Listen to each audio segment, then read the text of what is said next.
Hi friends, my name is Afsar Khan and you're watching my channel. I have qualified NET and I am a teacher of English literature.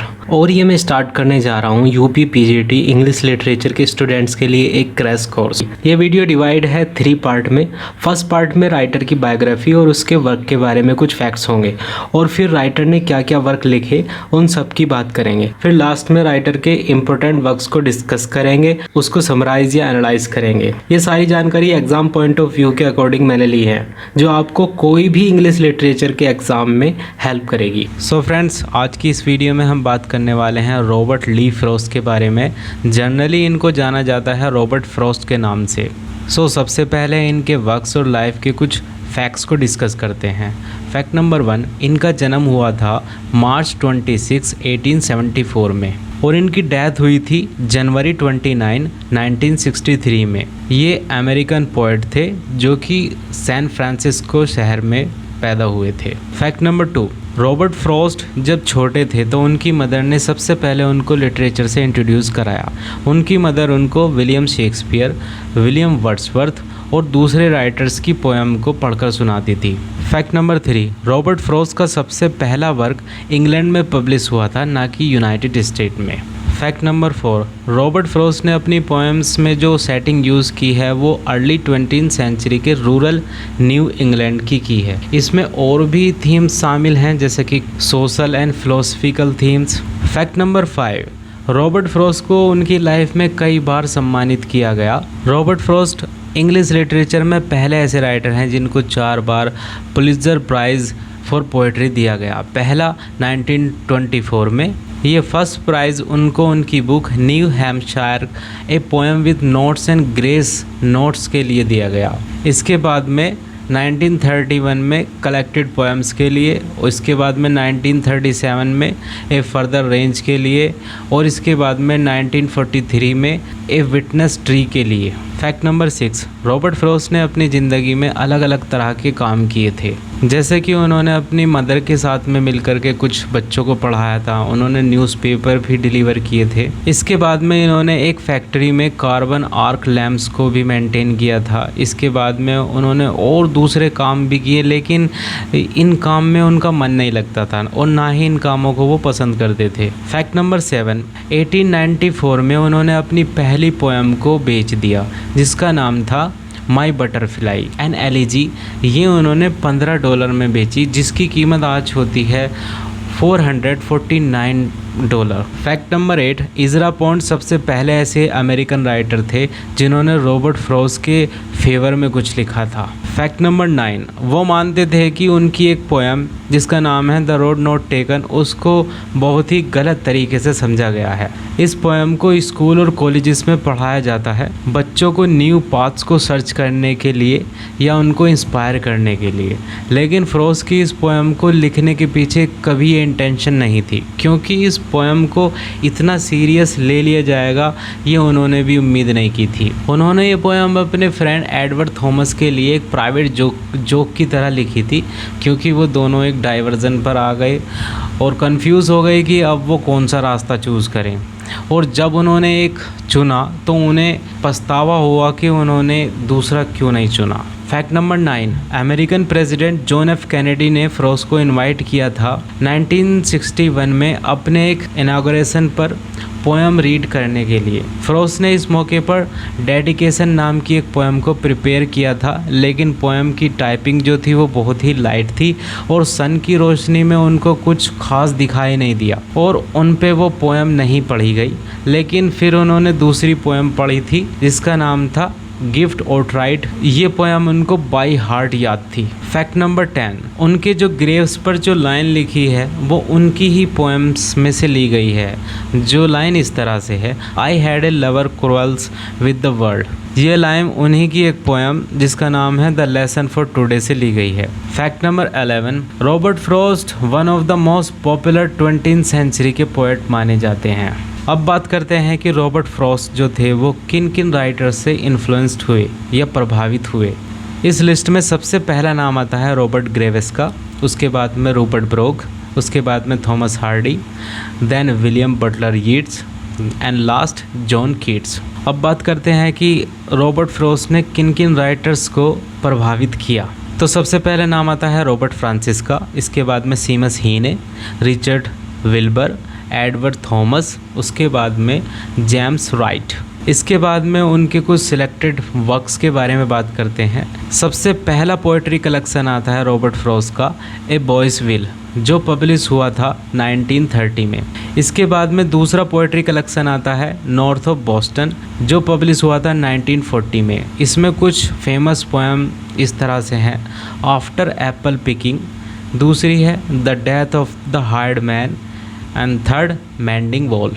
इसके बाद में तीसरे poetry collection के बारे में बात करते हैं, जो पब्लिश हुआ था 1960 में और इसका नाम है माउंटेन इंटरवल। इस पोएट्री कलेक्शन में कुछ फेमस पोएम्स इस तरह से हैं, breaches, out out, the oven birds, the road not taken. Fourth poetry collection आता है रॉबर्ट फ्रॉस्ट का, जो पब्लिश हुआ था 1923 में। इसका नाम है सिलेक्टेड पोएम्स, जिसमें एक फेमस पोएम है द रनअवे। हालांकि दूसरी भी बहुत सारी पोएम्स हैं, लेकिन हम यहाँ पर उन्हीं पोएम्स को मेंशन कर रहे हैं जो एग्ज़ाम पॉइंट ऑफ व्यू से इम्पोर्टेंट है। इसके बाद में फिफ्थ पोएट्री कलेक्शन आता है, जो पब्लिश हुआ था 1923 में न्यू हैम्पशायर के नाम से। इसमें कुछ पोएम्स इस तरह से हैं, फायर एंड आइस, दूसरी नथिंग गोल्ड कैन स्टे, तीसरी stopping by woods on a snowy evening. अगला पोएट्री कलेक्शन आता है उनका, जो पब्लिश हुआ था 1928 में और इसका नाम है वेस्ट रैनिक ब्रूक और इसमें एक पोएम है एक्वेंटेड विद द नाइट। इसके बाद का पोएट्री कलेक्शन आता है, जो पब्लिश हुआ था 1942 में। इसका नाम है ए विटनेस ट्री और इसमें कुछ फेमस पोएम्स इस तरह से हैं, द गिफ्ट और ride, A question, the silken tent. ये थी रॉबर्ट फ्रॉस्ट की कुछ famous poems and poetry collection. और आज हम जिन पोएम्स को डिस्कस करने वाले हैं इस वीडियो में वो इस तरह से हैं। पहला द पास्चर, दूसरा मूविंग, तीसरा the tuft of flowers, fourth mending wall, fifth the death of the hired man, six home burial, seven after apple picking, eight the wood pile, nine the road not taken, 10 out out, 11 Hyla brook, 12 birches, 13 fire and ice, 14 stopping by woods on a snowy evening. Robert Frost ने अपनी ज़िंदगी में बहुत सारी poems लिखी हैं और बहुत सारी इंपॉर्टेंट पोएम्स हैं उसकी, लेकिन यहाँ पर मैंने उन्हीं पोएम्स को मेंशन किया है जो मोस्ट इम्पोर्टेंट हैं एग्ज़ाम पॉइंट ऑफ व्यू से। As a poet Robert Frost काफ़ी गहराई से प्रभावित थे रोज़ाना की ज़िंदगी के इमोशंस और नॉर्मल इवेंट्स, या कह सकते हैं हम नॉर्मल घटनाओं से। उन्होंने नॉर्मल डेली लाइफ के इवेंट्स पर अपनी पोएम्स को लिखा, जैसे बिर्च ट्री, दीवार का बनाया जाना, रोड को चूज़ करना, या फिर किसी जंगल में रुककर स्नो फॉलिंग को देखना। इन टॉपिक्स पर उन्होंने अपनी पोएम्स लिखी हैं। लेकिन फ्रॉस्ट की ये पोएम्स अपने आप में डीपर मीनिंग रखती हैं। लेकिन Frost as a pastoral poet ज़्यादा फेमस थे। उन्होंने इन डेली लाइफ के इवेंट्स की सेटिंग रूरल एरिया में रखी हैं। इसके बाद में हम कह सकते हैं कि फ्रॉस्ट की जो पोएट्री है वो इसलिए भी सिग्निफिकेंट है क्योंकि उन्होंने अपनी पोएट्री में अपनी खुद की लाइफ के इवेंट्स को इंक्लूड किया।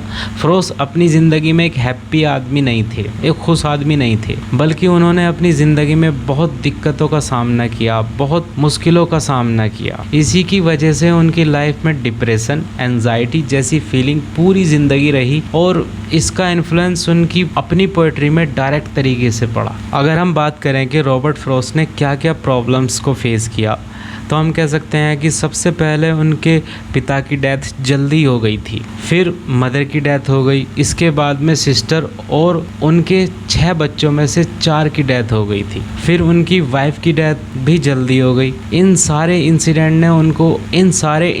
ने उनकी पोएम्स को और उनकी पोएम्स की टोन को मेलनकोलिक बना दिया। और इसके बाद में अब बात करते हैं सबसे पहले उनकी एक पोएम जिसका नाम है द पास्चर। इन पोएम्स को हम वेरी शॉर्ट में डिस्कस करेंगे।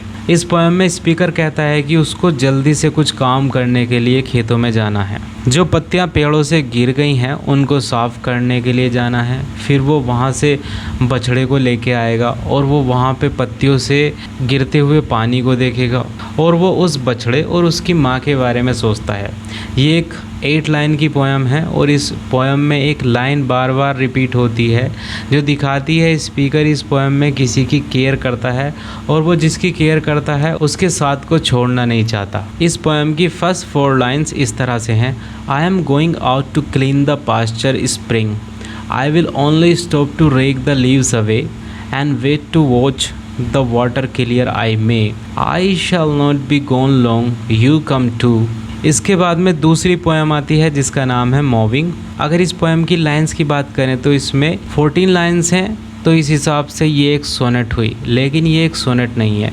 ना तो ये एक शेक्सपियरन सोनेट है और ना ही एक पेट्रार्कन सोनेट है, लेकिन इसमें दोनों के रूल्स हैं।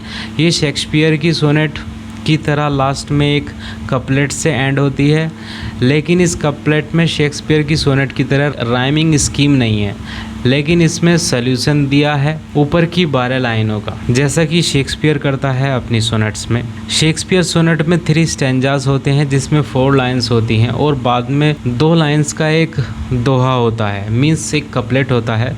और पेट्रार्कन सोनेट में एक ऑक्टेट होता है और दूसरा सेस्टेट होता है। ऑक्टेट में 8 लाइन्स होती हैं और सेस्टेट में 6 लाइन्स होती हैं। ये पोएम खेत में काम करने के बारे में है, जिसमें खेत की कटाई हो रही है। ये पोएम बनाने और पोएम के पढ़ने के बारे में भी है। इस पोएम में स्पीकर कहता है कि किसान का काम एक पोएट की तरह होता है। ये दोनों चारागाह और पोएट्री फील्ड के निर्माता होते हैं। जैसे घास काटने की मशीन होती है वैसे ही उसकी पोएम होती है। पोएट और किसान चीज़ों को सही क्रम में रखते हैं, मींस क्रोनोलॉजी में रखते हैं, जिसमें जो चीज़ें डिसऑर्डर में होती हैं वो चीज़ ऑर्डर में आ जाती हैं और इससे पोएट्री और खेत प्रोड्यूस होता है और बाद में रीडर का काम उस प्रोसेस को कंप्लीट कर देता है। इस पोएम की फर्स्ट 4 लाइन्स इस तरह से हैं। There was never a sound beside the wood but one, and that was my long skithe whispering to the ground. What was it? It whispered. I knew not well myself. Perhaps it was something about the heat of the sun. इसके बाद में next poem आती है Robert Frost की जिसका नाम है the tuft of flowers. इस पोएम में एक किसान घास काटने के लिए आता है। वो अकेला है और सेल्फ कॉन्शियस है। वो घास काटने वाली मशीन की आवाज़ को सुनता है। ये आवाज़ उसको आगे ले जा रही है। वो किसान अपने आप में ह्यूमन कंडीशन को रिप्रेजेंट करता है। वो अकेला है जैसा उसे होना चाहिए, लेकिन तभी वो इन सब थॉट्स से डिस्ट्रैक्ट हो जाता है।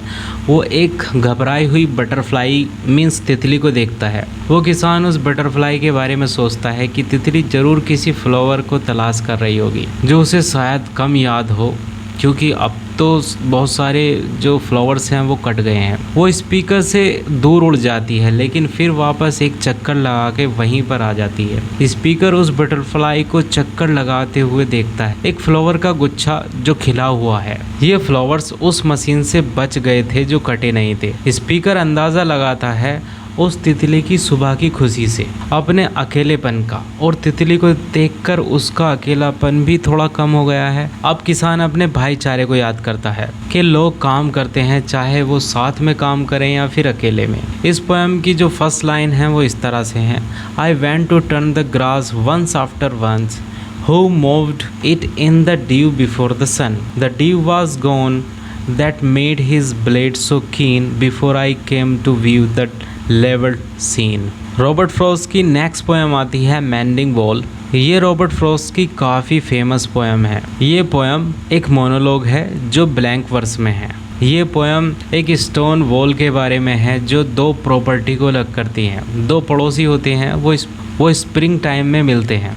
वो अपनी अपनी तरफ की दीवारों को सही करने का काम करते हैं, क्योंकि कभी कभी बारिश और दूसरे लोगों की एक्टिविटी से ये दीवार टूट जाती है, तो इसलिए ये दोनों पड़ोसी इस दीवार की मरम्मत करते हैं। जो स्पीकर है वो कहता है कि उसे नहीं लगता कि उसे सच में इस दीवार की ज़रूरत है, क्योंकि यहाँ पर कोई जानवर या कोई दूसरा आदमी नहीं आता। लेकिन उसका जो पड़ोसी है वो अपने फादर की ट्रेडिशन को फॉलो करता है और कहता है कि good fences make a good friends, means अच्छी दीवारें अच्छी पड़ोसियों को बनाती हैं। और इस पर स्पीकर को लगता है कि रियल दीवार ये फिज़िकल दीवार नहीं है, बल्कि उसकी जो सोच है, जो संकीर्ण या नैरो थिंकिंग है, वो बैरियर है। और फिर वो दोनों उस दीवार को ठीक करने का काम करते हैं। स्पीकर कहता है something there is that doesn't love a wall, means speaker मानता है कि कुछ ऐसा है जो दीवार से प्यार नहीं करता। मीन्स उसे नहीं लगता स्पीकर को कि दीवार की ज़रूरत है। लेकिन उसका पड़ोसी कहता है कि good fences make a good neighbour. और इस पोएम की जो लाइंस हैं, फर्स्ट लाइंस हैं, वो इस तरह से हैं। Something there is that doesn't love a wall, that sends the frozen ground swell under it and peels the upper boulders in the sun and makes gap even two can pass abreast। इसके बाद में Robert Frost की next poem आती है जिसका नाम है the death of the hired man. ये ड्रामेटिक डायलॉग है जो ब्लैंक वर्स में है। इस पोएम को वन एक्ट प्ले की तरह भी देखा जा सकता है। स्टार्टिंग में रॉबर्ट फ्रॉस्ट एक प्ले राइट बनना चाहते थे, लेकिन उन्होंने पोइट्री की फील्ड में ज़्यादा अच्छा किया। इस पोएम को एक थर्ड पर्सन स्पीकर ने नरेट किया है, जिसमें मैरी होती है और उसका हस्बैंड वॉरेन होता है। मैरी अपने हस्बैंड का वेट कर रही है अपने घर के गेट पर खड़ा होकर के, क्योंकि मैरी को वॉरेन से कुछ अर्जेंट बताना है। इसलिए जब वॉरेन आता है तो वो उसको बाहर की तरफ ले जाती है और उसको बिठा करके बातें करती है।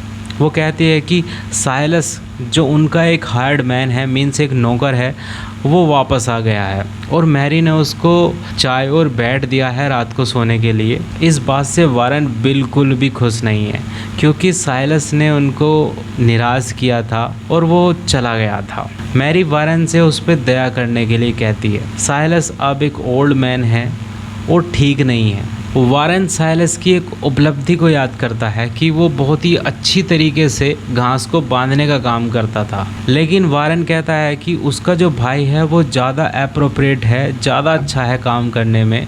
लेकिन मैरी उसको बिठाती है अपने पास और वॉरेन को समझाती है कि साइलस अब वापस नहीं जाएगा। वो कहती है कि he has come home to die, और मैरी वॉरेन को कन्वेंस करती है कि वो अंदर जाए और साइलस से बात करे। तब तक वो वहीं पर बैठी हुई है। वॉरेन वहाँ पर जाता है और जल्दी ही वापस आता है।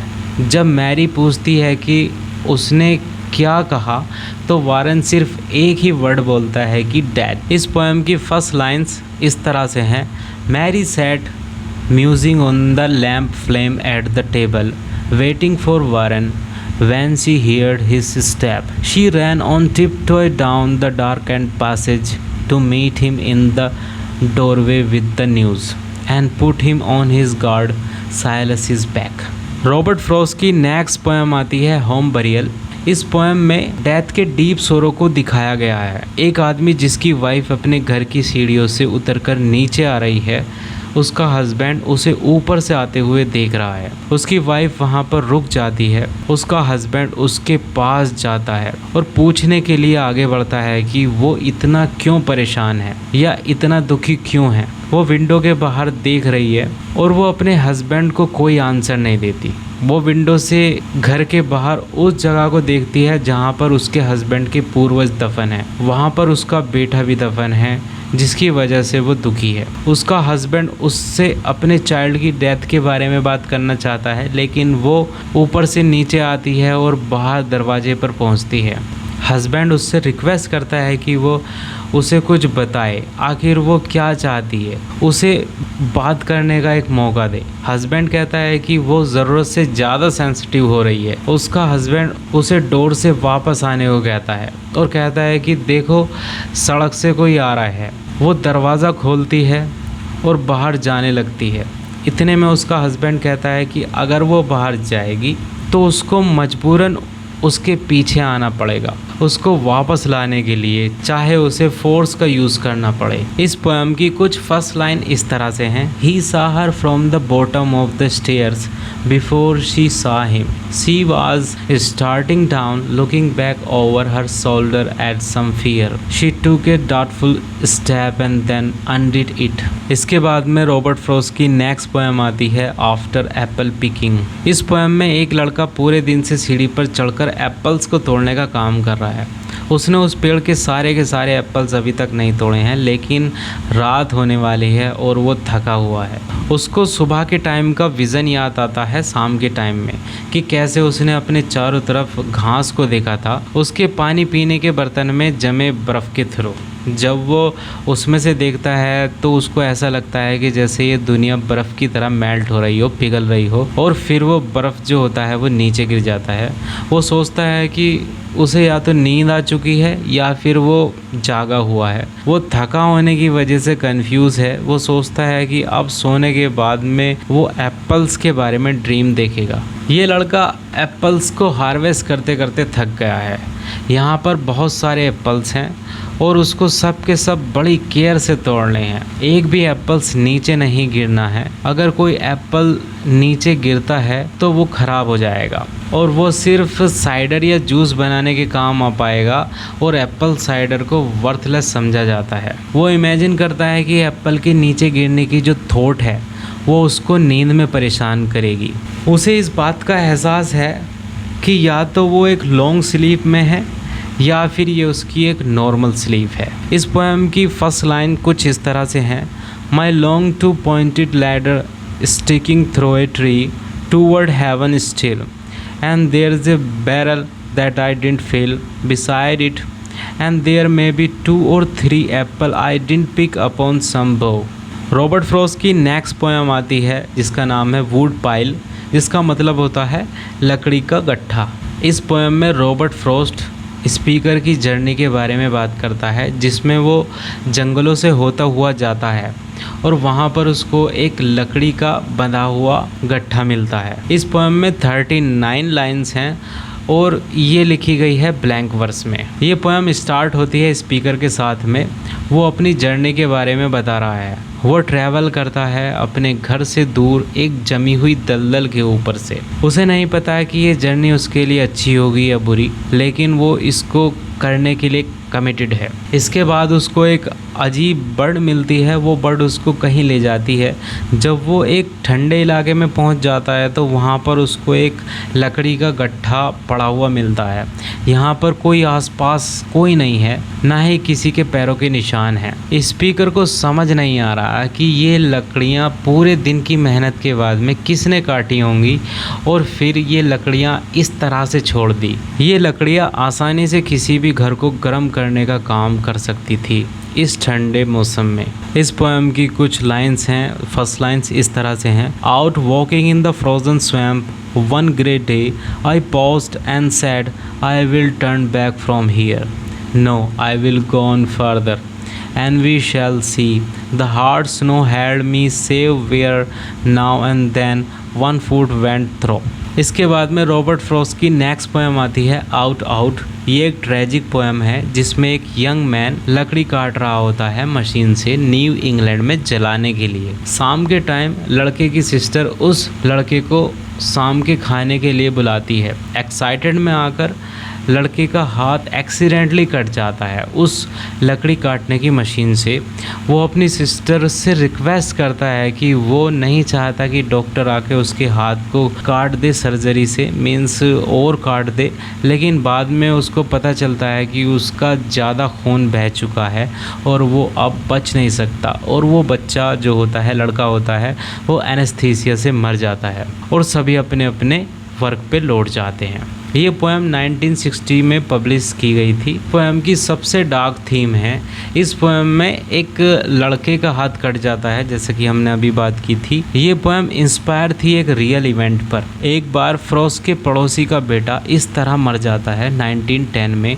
जब फ्रॉस्ट को ये न्यूज़ मिलती है तो वो काफ़ी शॉक्ड हो जाता है, इसलिए फ्रॉस्ट ने उस बच्चे के लिए ये पोएम लिखी थी। रॉबर्ट फ्रॉस्ट की नेक्स्ट पोएम आती है द रोड नॉट टेकन। ये पोएम फ्रॉस्ट की one of the most most famous poem है, लेकिन अनफॉर्चुनेटली इस पोएम की पॉपुलैरिटी बाय मिस्टेक आई, इस पोएम की रॉन्ग इंटरप्रिटेशन की वजह से। फ्रोस्ट ने ये पोएम अपने फ्रेंड के साथ में लिखी थी। ये पोएम डिस्क्राइब करती है कि किस तरह स्पीकर स्ट्रगल करता है दो रास्तों में से एक को चूज़ करने के लिए। ऑटम का महीना है और मॉर्निंग का टाइम है। एक जगह रास्ते में दो डिवाइड हैं, उसमें से एक चूज़ करना है स्पीकर को। यहाँ पर ये स्पीकर कंफ्यूज है कि वो किस रोड को चूज़ करे, तो वो उस रोड को चूज़ करता है जिस पे कम लोग ट्रैवल करते हैं। ये रोड का डाइवर्जन सिंबलाइज करता है रियल लाइफ की सिचुएशन को। कभी कभी ऐसी कंडीशन आ जाती है जिसमें दो रास्तों में से एक को चूज़ करना पड़ता है। हमें ज़िंदगी में टफ़ डिसीज़न लेने पड़ते हैं और हमें ये नहीं पता होता कि जो हम कर रहे हैं क्या वो सही होगा हमारे लिए या फिर गलत होगा।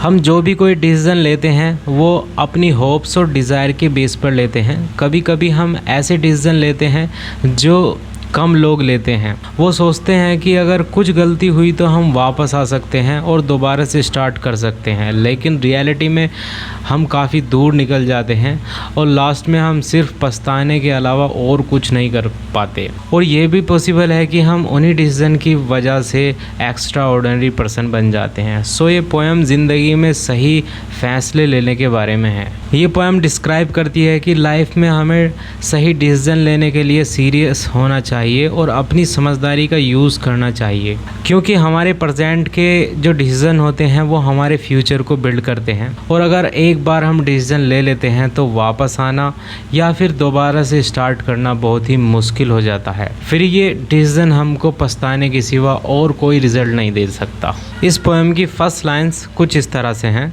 To roads diverge in a yellow wood and sorry I could not travel both and be one traveler long I stood and looked down one as far as I could to where it bent in the undergrowth। Frost की next poem आती है हाइला book. ये poem एक modified sonnet है जो frogs के बारे में है, जो जब ब्रीड करते हैं तो ज़ोर ज़ोर से बोलते हैं। स्पीकर इस इवेंट्स को डिस्क्राइब करता है जो उसकी मेमोरी में सेव है। ये जून का महीना है और स्पीकर ऑब्जर्व करता है हाइला ब्रुक को, जहाँ पर बहुत सारे फ्रॉग्स हैं और जिनका सॉन्ग अब बंद हो गया है। ये फ्रॉग्स जून के महीने में ज़मीन के अंदर चले गए हैं और सब फ्रॉग्स गायब हो गए हैं। अब पेड़ों की पत्तियां नीचे गिर गई हैं और हॉट समर ने सब कुछ सुखा दिया है।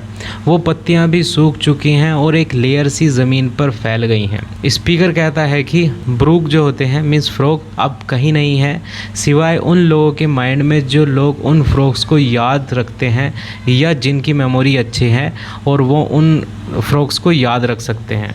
इस पोएम की कुछ फर्स्ट लाइन इस तरह से हैं। By June our brook run out of song and speed sought for months after that it will be found either to have gone groping underground and taken with it all the hyla breed that shouted in the mist of a month ago like ghost of sly bear in a ghost of snow।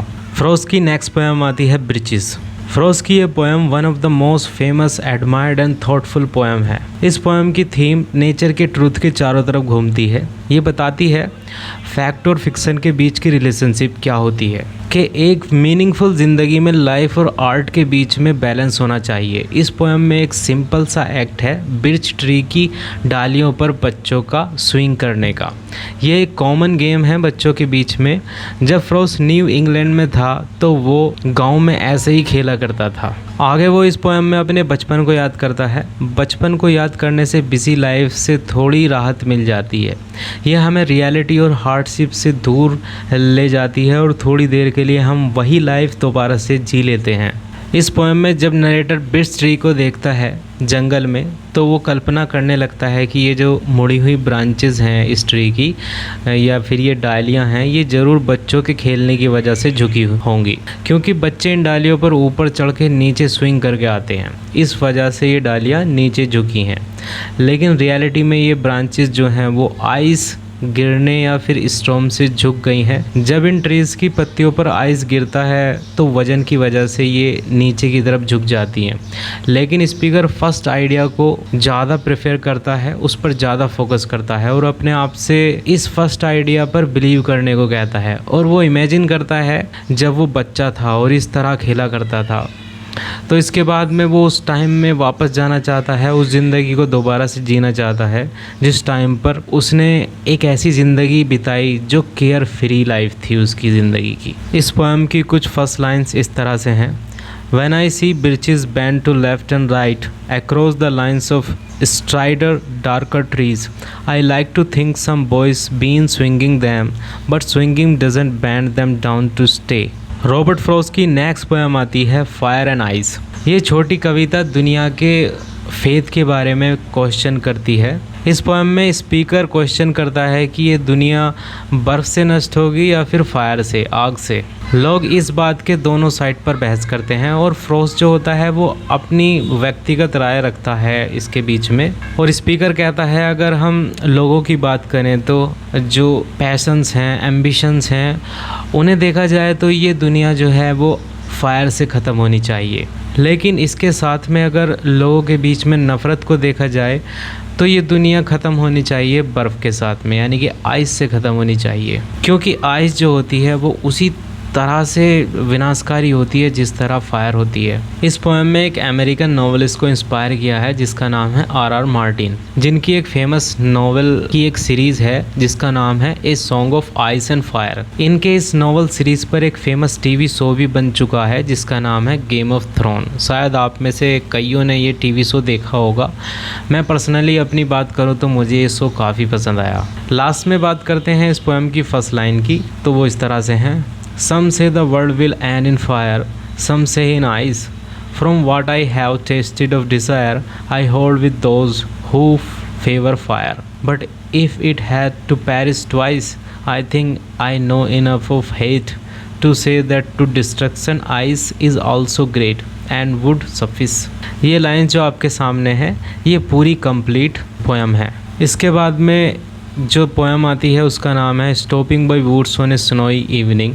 इस poem में जो narrator होता है वो अपने घोड़े के साथ में कहीं जा रहा होता है, रात का टाइम है और वो किसी जंगल में रुकता है और वो सोचता है कि अगर मैं यहाँ जंगल में रुकूँगा तो जो जंगल का मालिक है वो मुझे नहीं देख पाएगा, तो मैं यहाँ थोड़ा रुक जाता हूँ। स्नो फॉलिंग हो रही है और खूबसूरत नज़ारा है, मैं इसको देख सकता हूँ और थोड़ा एंजॉय भी कर सकता हूँ, इसलिए वो वहाँ पर रुक जाता है। लेकिन उसका जो हॉर्स है उसे लगता है कि यहाँ पर रुकना ठीक नहीं है, क्योंकि उसको आदत नहीं है यहाँ पर रुकने की किसी ऐसी जंगल के बीच में, क्योंकि ना तो फार्म हाउस है ना ही उसका घर आया है। तो उसका हॉर्स जो है वो अपने गले में बंधी हुई जो घंटियाँ होती हैं उसे बजाता है और नरेटर को चेतावनी देता है कि कहीं कोई उससे गलती तो नहीं हो रही यहाँ पर रुक करके। ये काफ़ी अंधेरी रात है, बहुत अच्छी हवा चल रही है, स्नो फॉलिंग हो रही है। स्पीकर चाहता है कि वो थोड़ी देर और वहाँ पर रुके, लेकिन उसको जो है वो अभी काफ़ी दूर का रास्ता जो है वो तय करना है, इसलिए वो वहाँ से चल देता है अपनी जर्नी को पूरा करने के लिए,